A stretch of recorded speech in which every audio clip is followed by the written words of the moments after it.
Good afternoon po, Sir Ernesto. So, pwede nyo bang maikwento sa amin Magandang paano hapon din nag-start po. to? Ang nangyari po niyan, 2023, meron po siya nakilala, ginarantoran niya, sinungla niya yung bahay namin. Tapos po noon, pinagtulungan namin dalawang anak ko yon na bayaran. Tatlo kami. Ngayon po, nung mabayaran namin yon, lagi ko po siyang inaaway.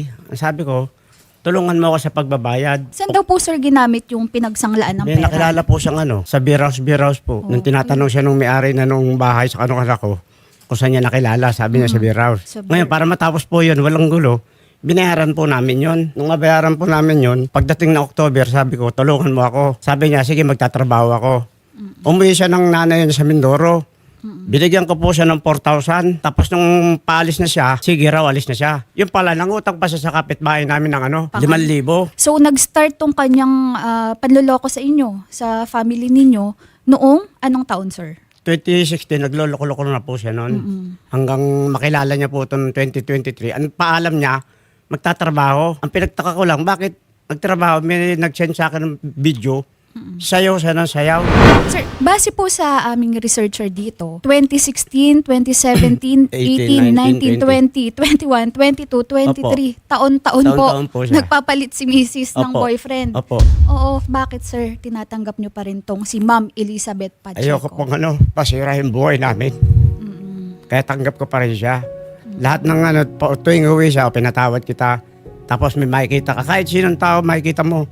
Yung asawa mo may pagbukas ng cellphone, may kahalikan siya, ang sasagot sa'yo. Sino yan, jowa mo? Ayan, tanggap ko pa rin po siya. Sabi ko, sana magbago ka na. Ito ngayon, nung sa huli niya po, kinausap ko sila ng Benji. Si Benji po, si Benji Vidal po, ang bagong boyfriend. Opo. O, Nung kinausap ko po sila noong December, sabi sa akin ng lalaki, ang alam niya raw hiwalay.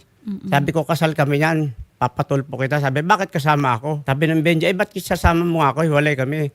Ngayon, sinabihan ako ng asawa ko na, huwag mo na akong pakialaman, mag-asawa ka na rin dyan. Yun na lang po sinabi Pero niya. Sir, ilan ba yung anak ninyo ni Ma'am Elizabeth? Dalawa at, po. At ano yung pakiramdam ng mga anak ninyo na ganitong si mama nila paulit-ulit na Galit po sa nanlalaki? akin yung anak kong lalaki, blinak na ako. Bakit, Sir? Yung nanay niya raw po, lagi kong inaaway. Kahit sino naman po, makakita ka ng ganun. Papasok ka, meron ka masasalubong sa kalsada. O, yung asawa mo, iba na pala asawa, naghiwalay pala kayo. Sa trabaho ganun din, sagot ng anak ko. Mahilig ka kasi makinig sa mga kwento-kwento. Yung anak ko naman babae, sabi, pabayaan ko na lang. Uso raw hiwala yan. Sabi ko, payag ako na hiwalay kami. Ang hindi ko matanggap, tinulungan mo siya sa ginawa niyang kalokohan, nagbayad ka, binigyan mo siya ng pamasahe para magtrabaho. Na ikaw, nag-iisip na nagtatrabaho, tapos malalaman mo, meron pala siyang iba. Good afternoon po, Ma'am Elizabeth. Apo, good afternoon, Ma'am Elizabeth. Kasama natin dito ngayon si Sir Ernesto. Ma'am, may allegation po dito si Sir Ernesto. Ang sinasabi po niya, paulit-ulit daw po kayong nagkakaroon ng ibang boyfriend. Ano po yan? Opo, totoo po yun. Noon pa yun, matagal na po yan. Paulit-ulit po yan ang mga sinasabi niya sa akin. Dati na po yan, mga sinasabi niya. Pero nitong 2023 daw, Ma'am, is kayo daw po ay nagpaalam para magtrabaho sa Mindoro. Pero nalaman ni Sir na may kinakasama ka na pala doon. Opo, talaga po, totoo po yun na umuwi ako ng probinsya. Nagtrabaho po ako doon. Inaamin ko po yun noon, nagtrabaho ako doon. Pero yun po nga, nagkaroon po ako ng time na talaga pong hiwalayin ko na po siya. Hindi na po ako nagsabi sa kanya noon na hindi na ako babalik ng Maynila. Kasi nga po yan nga nang nangyayari sa amin lagi. Kami po ay lagi pong away ng away. Dahil lang po sa bisyo. Tapos na ganito po na-scam po ako. Yun po ang pinaulit-ulit niya sa akin. Na-scam po ako ng 130,000. Opo. Yun po yung inaano niya sa akin na pinagpipilitan po niya sa akin na bayaran ko daw yun. Ma'am Elizabeth, may nabanggit kayo about sa bisyo. Pwede nyo bang mabanggit sa amin or ma-share sa amin kung ano tong bisyo na ito? Ano po siya, yung nakilala ko po yan nung dalaga pa ako. Ano na po siya, as in talaga siyang addict na. Sir, Totoo po yan. Nung kabataan ko po yun, alam ko po. gumagamit po kayo? Hanggang ngayon po yan. Oo. Recently, gumagamit pa ba kayo? Hindi na po kahit i-drug test niya ako. Okay. Kailan kayo tumigil, sir? Matagal na po mula po nung magkasakit ako. May sakit po ako Anong sa taon baga. yan, sir?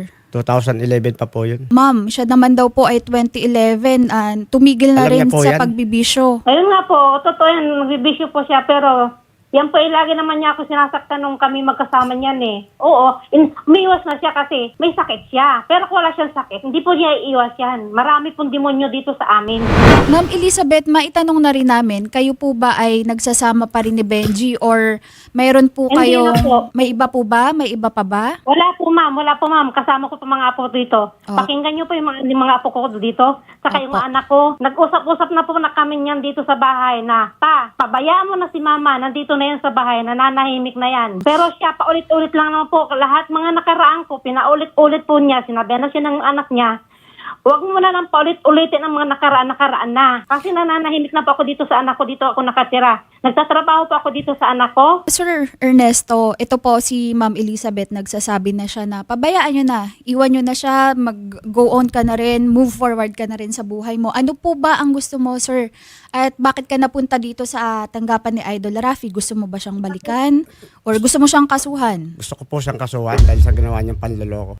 Kasi kasal kami, ang sagot niya sa akin noon. Sabi ko sa kanya, dapat nagpaalam ka na mag-aasawa ka pala. Bakit nung ginawa mo ba ako sa nanay ko, nagpaalam ako? Panloloko po yung ginawa. Tanggap ko po na hiwalay kami kahit di na kami magsama. Ang gusto ko lang po, bakit niya ako pinaasa ng ganun? Tinulungan ko siya sa problema niya, yun ang iginanti niya. Oo. Sir, meron din kasing allegation dito si Ma'am Elizabeth na meron kayong history ng pananakit sa kanya. Opo, Ito, inaamin ko po yun. ba't mo naman sinasaktan, sir? Kahit sinong tao makita nyo, ilang beses kang makakakita may kahalikan siya. Hindi ba didilim ang paningin mo sa ganun? So, kayo po mismo nakita ng dalawang mata ninyo. Opo. Wala po siyang nakitang kahalikan sa personal po. Sa personal po, sinuntok ako niya sa harapan ng mga tao. Nakikipag-enjoyan lang po, jamingan lang po kami ng mga kumari ko. Doon sa harapan mismo ng bahay ng kumpare ko. Doon po niya ako sinuntok bigla.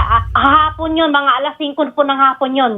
Nandito pa po ang peklat ko sa sa kilay. Marami pong beses na yan sinasaktan ako. Hindi lang po ako nagre-report sa barangay. Yan po ang totoo. Dahil ayoko pong ma-broken family ang mga anak ko. Dahil po ako ay broken family. Kaya yun po, hindi ako nagdalakas loob na magpabarangay sa kanya. Inimkim ko po yan. Yung ginagawa niya sa akin na yan. Yes, ma'am. Pero tayong mga kababaihan ay may karapatan na magsumbong, lalo na po sa otoridad. Opo. Lalo na kung sinasaktan. So, instead po na kayo po ay nagsumbong para protektahan itong si Sir sa kanyang ginagawang pananakit, kayo po ay nanloko na lang or nagkaroon ng relasyon sa iba. Opo, oo. Which is hindi naman matanggap ngayon ni Sir Ernesto. Sir. Tutuluyan ko na lang po siya, kasuhan siya. Ayaw niya rin po tumigil eh. Wala na ako sa probinsya, di ba? Nandito ako sa anak ko. Wala na kami ni Benji. Hindi ako naniniwala doon, ma'am. Kasi sila pa rin ang lagi may komunikasyon. Ano bang habol natin sa pag-file ng kaso laban dito kay Mrs.?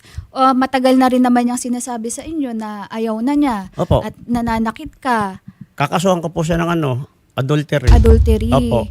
Oo. Ma'am, mayroon ka bang comment about this? Wala po, di po ako noon. Ayaw ko po, hindi po anak ko dyan kasi nandito na po ako sa anak ko. Hiwalay na po kami. Iyan po ma'am, sa totoo lang po, pag nagsalita po yan, paulit-ulit na lang po yan. Kahit hindi mo na ginagawa, sa kanya ginagawa pa rin.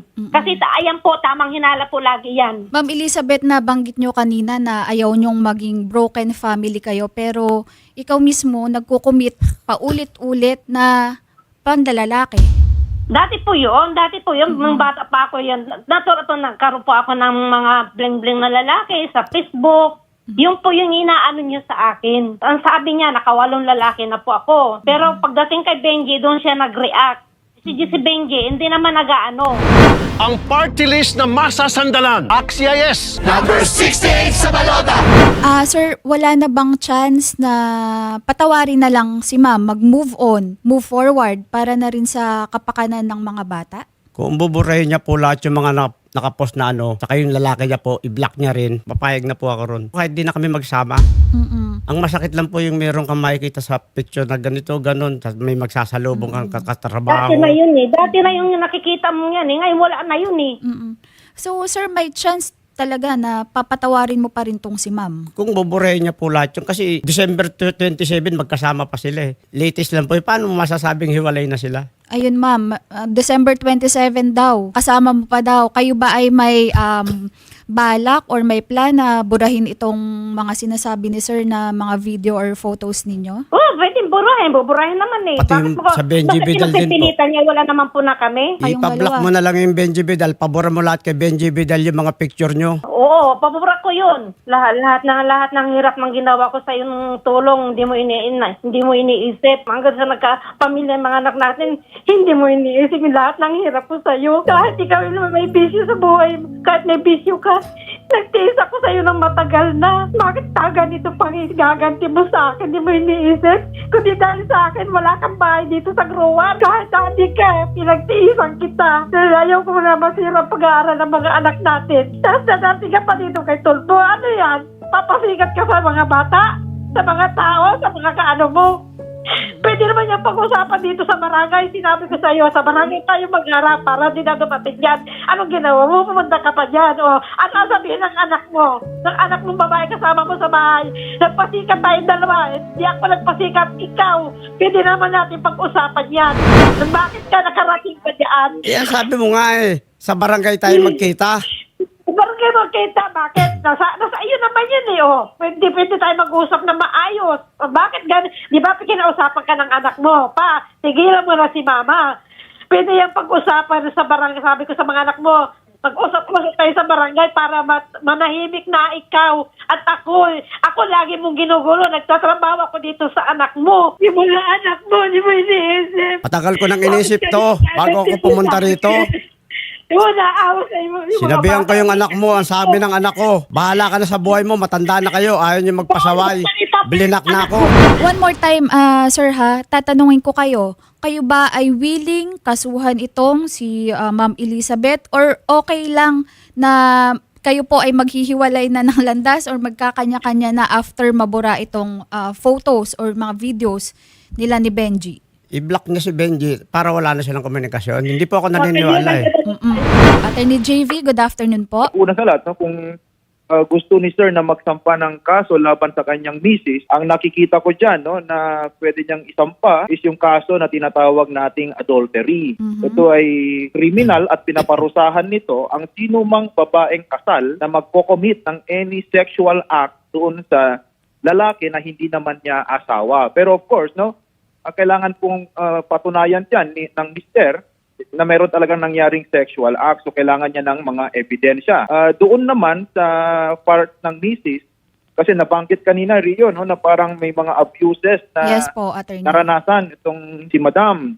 Yes Well, po. doon po sa aspeto naman po na iyon, pwede po niyang kasuhan ng vowsy yung kanyang mister. Kasi ang vowsy po natin ay bilang pagprotekta sa ating mga kababaihan, hindi sila pwedeng abusuhin physically, emotionally, psychologically. Bawal po yan at meron pong ipinapataw din na mabigat na parusa ang ating batas. Pagamat, na ikinakalungkot natin na may naranasang ganyan ang misis, hindi rin po naman po yan lisensya na mag-commit ng iba pang krimen naman. Kaya sana tayo umaasa dito, Rio, na manapan sila ng way para makapag-ayos, masolusyonan din nila ang problema nila. Pero of course, not to undermine din yung mga naranasan nilang pang-aabuso sa bawat isa. So parehas po kayong magkakaroon ng kaso mag-asawa. Tanggapin ko po kung kakasuhan niya ako, nakahanda po ako. Oo. Ma'am Elizabeth, kayo po ba ay willing magbura ng photos ninyo para naman po kahit papaano kayo pong dalawa ay pag-ayusin natin in a way na maka-move forward bawat isa? Gusto ko po, pag kami nag-ayos na po ngayon, ayaw ko na akong pakakailaman kasi ayaw ko na po naranasan yung mga naranasan ko pa sa kanya dati. Opo. Hindi naman ma'am namin pinipilit na magkabalikan kayo or mag-stay kayo sa isang bubong pa rin, di ba po? Ang amin lang dito is iwasan natin yung mag-file ng kaso sa isa't isa kung kaya naman po itong masolusyonan or mag-separate kayo ng maayos. Attorney JV, ito bang mga ganitong problema pwede nating i-relay po or i-endorse po muna sa barangay para mapag-usap itong mag-asawa? Oo naman, Rio, example, yung kaso ng adultery, pwede pa naman muna silang pag-usapin. Kumbaga, sana mabigyan ng pagkakataon, malamig ang ulo nila, mag-usap sila sa barangay. Pero gusto ko lang din liwanagin na yung kaso naman ng vowsy, meron na pong naging deklarasyon ng ating Korte Suprema na ang kaso ng vowsy ay hindi na kailangang dumaan sa barangay. Pero ganun pa man, kung yung bawat parties naman ay willing to discuss muna, wala namang nagpabawal sa kanila. Ang sinasabi lang naman is hindi kinakailangan. Kung yung pananakit po is nangyari na long time ago, let's say for example 2023 pa siya nangyari or 2022, meron po bang period of expiration para masabing itong mga panahon na to, sinaktan ako, ngayong 2025, pwede ba akong mag-file ng kaso? Meron tayo, Rio, yung tinatawag na prescriptive period. Na kung saan ang mga biktima ay meron ng bilang na panahon bago isampa yung reklamo laban sa gumawa sa kanila nitong pag-aabuso. Pero sa VAUSI, mahaba yung panahon na ibinibigay ng batas. So kung nakumit lang yan 2022 to 2023, for sure nasa prescriptive period pa rin or within the allowed period pa rin ang misis para sampahan ng kanyang mister. Okay, thank you so much po, Attorney JV. Ma'am Esther, good afternoon po. Ayos na. Ma'am, nais lang po sana naming i-endorse itong problema po ng mag-asawa. Ma'am, paano kaya natin maa-assist itong mag-asawa? Dapat sa ano na yan siya, sa Women's Day po siya magpunta dito sa Cainta Municipal. Kasi sa amin, nag-ano na po siya sa nag-file na po ng BPO, Barangay Protection Order lang naman po ang ipinapile nung babae. Wala po kaming alam sa niya, sa history nilang mag-asawa. Okay. Ma'am Elizabeth, willing po ba kayong humarap? Buti po naman po, sasama ako dito ng mga apo ko. Nasaan po ba si ma'am ngayon? Nandun po sa Cainta rin po. Nasa Cainta rin. Sige ma'am, magsaset tayo ng schedule para po mapag-usapan sa barangay at kung sakaling kayo po ay mapag-ayos natin. Ano po, sir? Opo, ma'am. Okay, sige po. Yan, thank you so much po kay Ma'am Esther Quijalbo, ang VAUSI officer po ng Barangay Santo Domingo, Cainta Rizal. At Attorney JV, maraming salamat din po. Po, yun lang po sa akin, tigilan niya na yung panlalalaki niya. Sa akin, tigilan po niya ako. Ayun. Sige, Ma'am Elizabeth, tatawagan din po namin kayo para sa schedule po natin dyan sa pagpunta po sa barangay ng Santo Domingo. Maraming salamat po, Ma'am Elizabeth. Bibigay po kami ng schedule sa inyo. Tatawagan po kayo Sige po, ng ma'am. reporter. Maraming salamat po, ma'am. Opo, maraming salamat din po sa tiwala na binigay nyo kay Idol Rafi para mapag-usap kayong mag-asawa. Maraming salamat po, ma'am. Opo.